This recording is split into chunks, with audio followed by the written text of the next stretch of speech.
कहानी सच्ची मित्रता। गांव में एक 12 साल का लड़का आर्यन रहता था। वह पढ़ाई में तेज और दोस्तों में लोकप्रिय था। उसकी एक विशेष दोस्ती थी सिया से, जो उसके पड़ोस में रहती थी। सिया बहुत समझदार और बुद्धिमान थी और दोनों की दोस्ती गांव के दूसरे बच्चों के लिए मिसाल बन गई थी। एक दिन गांव में एक नया लड़का विक्रांत आया। वह शहर से था और नए माहौल में घुलने मिलने में कठिनाई महसूस कर रहा था। आर्यन और सिया ने उसे अपने साथ खेल में शामिल किया। शुरुआत में विक्रांत संकोच में था, लेकिन धीरे धीरे उसने आर्यन और सिया की दोस्ती का असर देखा और वह भी उनमें शामिल हो गया। आर्यन और सिया ने विक्रांत को अपने खेलों में शामिल किया। तीनों ने मिलकर खेलना शुरू किया और विक्रांत की मुस्कान वापस लौटने लगी। तीनों का समय हंसी मजाक में बीतने लगा। विक्रांत ने आर्यन और सिया को अपने शहरी जीवन के बारे में बताया, जिससे उनकी दोस्ती और मजबूत हुई। एक दिन गांव में एक बड़ा खेल प्रतियोगिता आयोजित हुआ। आर्यन ने सोचा कि वह और विक्रांत मिलकर क्रिकेट में भाग लेंगे, लेकिन सिया ने कहा, हमें सही तरीके से अभ्यास करना होगा। उन्होंने कई दिन तक अभ्यास किया। प्रतियोगिता के दिन आर्यन और विक्रांत ने पूरी मेहनत की, लेकिन मैच हार गए।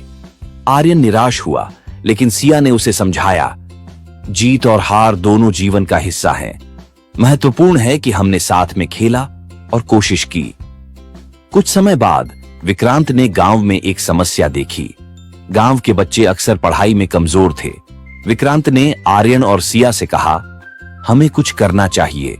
उन्होंने एक अध्ययन समूह बनाया, जिसमें वे बच्चों को पढ़ाने लगे। धीरे धीरे गांव के बच्चे पढ़ाई में अच्छा करने लगे। सभी ने उनकी मेहनत की सराहना की। यह देखकर विक्रांत को खुशी हुई और उसने महसूस किया कि सच्ची मित्रता न केवल अपने लिए बल्कि दूसरों के लिए भी होती है। एक दिन गांव में एक त्योहार आया। सभी बच्चे मिलकर तैयारी कर रहे थे। विक्रांत को एक ऐसा काम सौंपा गया जो बहुत मुश्किल था। उसे एक नृत्य प्रदर्शन का नेतृत्व करना था, लेकिन कुछ दिन पहले विक्रांत बीमार पड़ गया। आर्यन और सिया ने विक्रांत का ख्याल रखा। वे न केवल उसकी मदद करते रहे, बल्कि उन्होंने नृत्य की भी पूरी तैयारी की। जब त्योहार का दिन आया, विक्रांत ने अपनी बीमारी के बावजूद प्रदर्शन में हिस्सा लिया। उन्होंने तीनों ने मिलकर शानदार प्रदर्शन किया और सबने उनकी सराहना की। इस अनुभव ने विक्रांत को सिखाया कि सच्ची मित्रता में एक दूसरे का सहारा देना कितना महत्वपूर्ण है।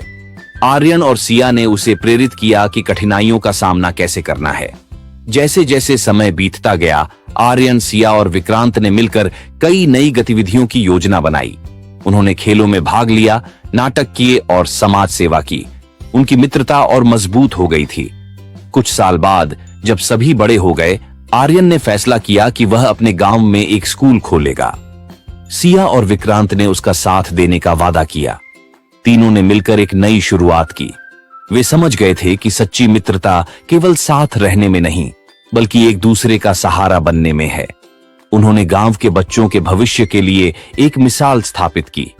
इस कहानी से यह सीखने को मिलता है कि सच्ची मित्रता का मतलब केवल मजे करना नहीं है, बल्कि मुश्किल समय में एक दूसरे का साथ देना है। मित्रता में सहानुभूति, समझ